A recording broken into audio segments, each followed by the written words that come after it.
The distinguished hero of Karbala that I have chosen for this speech is Habib ibn Mazahir. Habib ibn Mazahir was from the Banu Asad clan and one of the companions of Ali, Hassan ibn Ali, and Hussein ibn Ali. He was one of the people of Kufa who sent letters to Hussein ibn Ali and invited him to Kufa.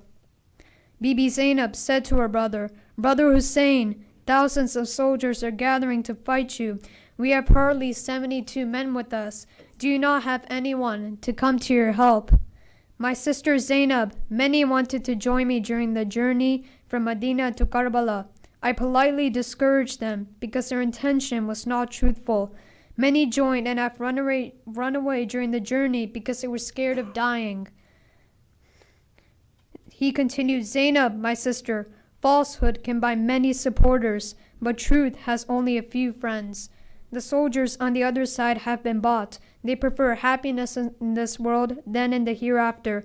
My 72 truthful men prefer happiness in the world hereafter, and that is why they are here with me." That night, Imam Hussein wrote a letter to his childhood friend Habib ibn Mazahir, who was in Kufa. Kufa was blocked off, and nobody was allowed to leave. Habib ibn Mazahir did not know the whereabouts of Imam Hussein until the letter from Hussein arrived at his house. At the time, he was having breakfast with his wife and a young son. Habib read the letter from Hussein. He kissed it, and tears began to flow from his eyes. His wife asked him what was wrong. Habib said, "I have received a letter from my master Hussein. He has asked me to join him in Karbala. Yazid's soldiers have surrounded him and are after his life." Habib's wife said, "Habib, your childhood friend has called you. Your master needs your help. What are you waiting for? Go, Habib, before it's too late."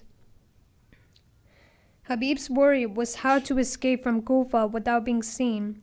He instructed his slave to take his horse to a farm outside the city and to wait for him there. The slave did as he was told. The slave took Habib's horse to a farm outside the city. He waited for his master, but his master was delayed. The slave started talking to the horse.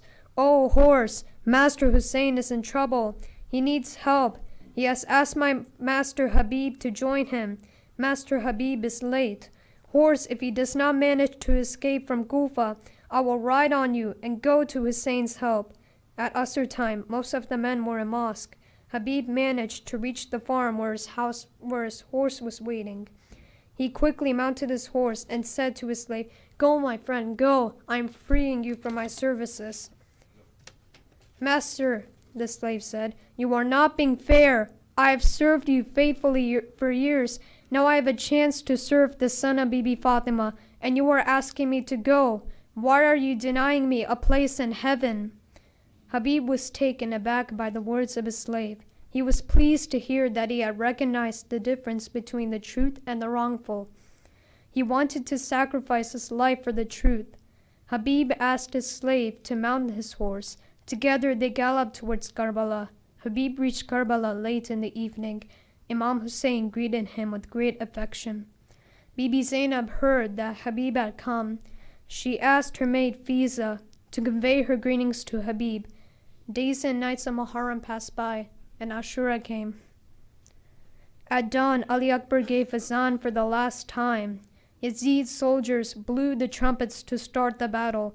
One by one, Hussein's companions went to the battlefield and gave their lives for Islam. Between Zahar and Asr time, Habib ibn Mazahir came to Hussein. He said, "My master Hussein, allow me to go to the battlefield. Let me sacrifice my life for Islam." "Habib, my childhood friend, stay with me. You give comfort to me, my friend." Habib persisted with this request. Eventually, Hussein gave his permission. Hussein mounted his friend Habib on the horse. Habib ibn Mazahir rode into the battlefield.